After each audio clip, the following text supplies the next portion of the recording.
have some clips from February that I just wanted to show you guys. So I'll insert those now. Getting them the fries or not. Okay, thank you.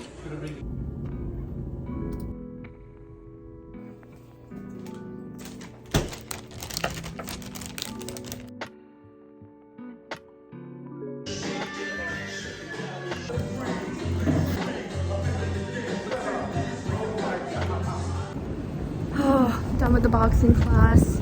It went well. My new obsession is this face roller, ice roller thing off of Amazon. I know it's been all over the internet, but it's just so refreshing. Guys, I am so sore from my boxing class yesterday. Oh my God, I have not moved my arm and back muscles in any way in a very long time, so that felt really good. I'm so sore. Like, I woke up and I literally could not turn over. So dramatic, but it felt so good. It was just like really, it was so much fun, but I'm just really sore because I literally have not moved my body in a really long time like that. So it's been a great February so far, and I think the last time we spoke I was looking for a job and nothing really new was up, but as of these past couple weeks, a lot of new things are happening. Woo! My cat. I win. So yeah, I just want to get you guys up to speed. I guess first one is and I'm just sharing this more so because I'm proud of myself, not because it really impacts any of you. But I've been working out more lately. I feel like I wasn't in a good routine of doing that because it was like winter and cold and blah blah blah. So I've been getting back into it, and I tried SoulCycle for the first time. I did like the starter pack, so I went to my 3rd class this morning, and that was really fun. I did the same with boxing. I tried Rumble boxing. Both are really good workouts. I always tell people, like, it's expensive to obviously work out and go to those workout classes, but I think it's totally worth it. Like, if you want to invest in your health, and you should go for it. Also, just think of it, Winston. Also, just think of it as like, if you can go out to dinner like one night, and that could be like $40, you know, like that's also the same as like going to one workout class. I mean, I think the workout classes are even less, but it just depends on what you want to invest in. But I highly recommend. I'm doing it just because I feel like I was a little more in shape before winter pandemic, like second variant came out, or third variant, the second variant. So yeah, I was like, I need to like get back into it, and it makes me feel so good and less anxious. So, you know, all the positive health benefits, of course. So I've been doing that, and I'm really happy with that. Then my next update, which is actually one that's like big, is I got a new job. I'm so excited. Oh my God, I put that out my nose. I'm so excited. So in my last vlog, I told you guys that I was interviewing for this one place, and I did like 7 interviews and didn't get it. But you just gotta keep going forward. Obviously, I was really bummed and kind of burned out. Because you would think 7 interviews later, but anyways, it's fine. That's just the part of interviewing. It's the part of interviewing that sucks. You just have to be gentle with yourself and just keep going, give yourself some time off. So I took a little break after that, like for maybe a week or so, and then I quickly got back on the saddle and was applying again.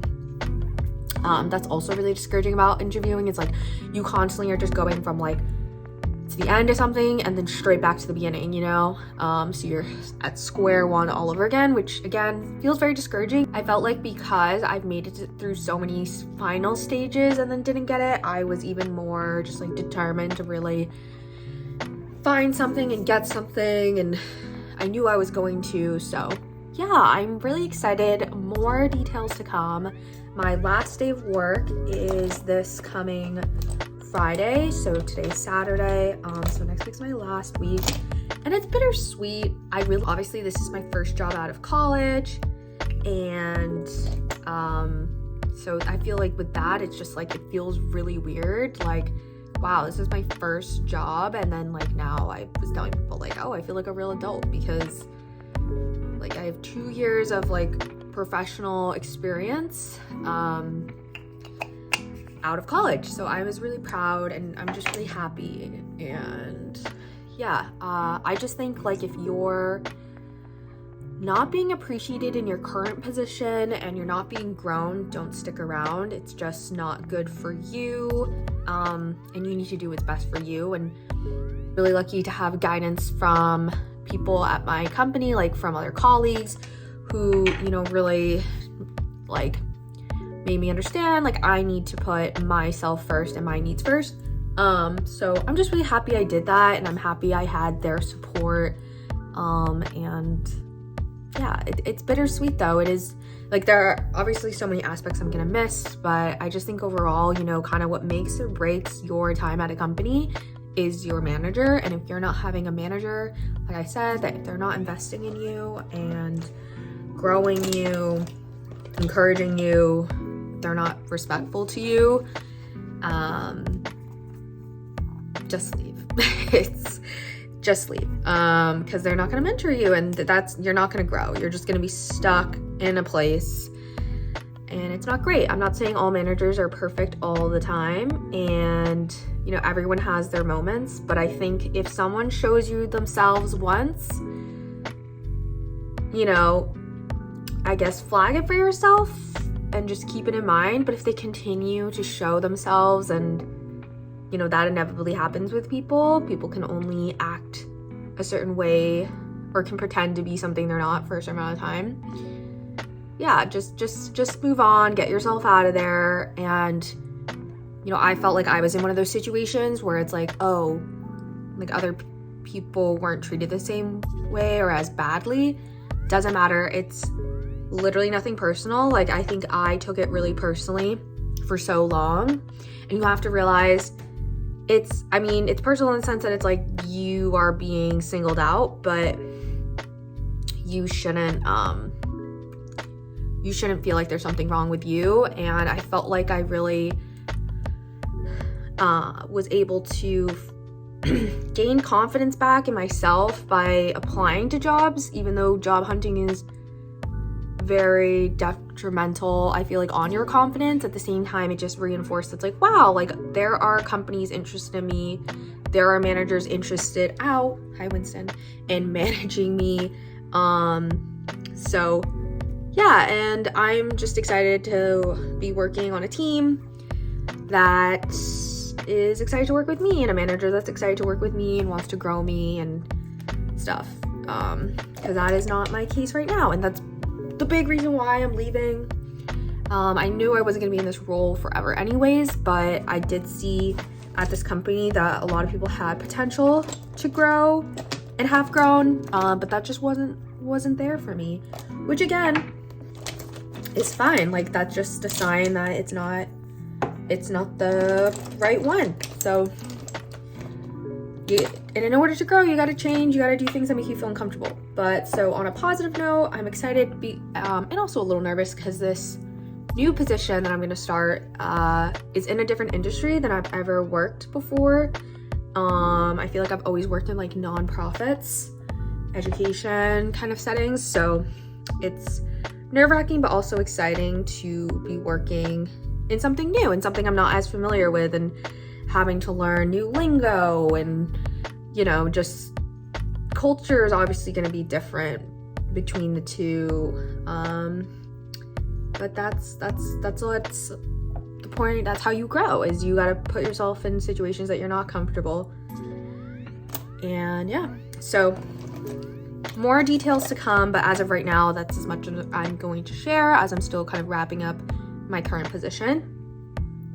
And then I guess I just wanted to give some interview tips, because you know, I hadn't interviewed for a job in 2 years, which it's just, when you're out of practice, like I don't get nervous for interviews per se, like I don't mind them, So I was very out of practice, which was fine. And I would say if you have the buffers, if you have enough time, like you're not in too much of a rush, apply to jobs. Like, don't waste a recruiter's time, but apply to jobs that you're maybe aren't on like your number one pick, and then just kind of go through just like a screening interview and just get practice from doing that, and it will prepare you and get you kind of in the mental place to do really good interviews and practice. So practice. Also, just be confident. I feel like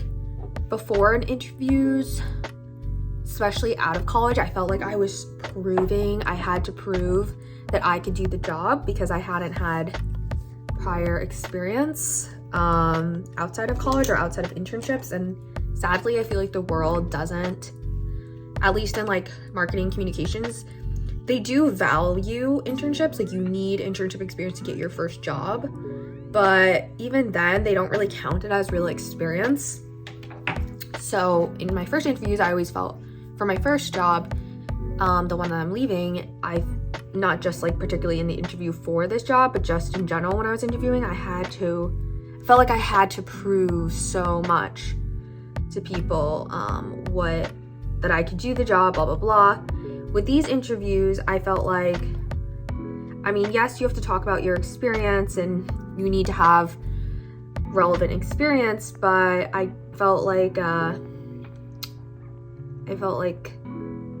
it was more so just you had to be confident in what you were saying, and that advice goes such a long way.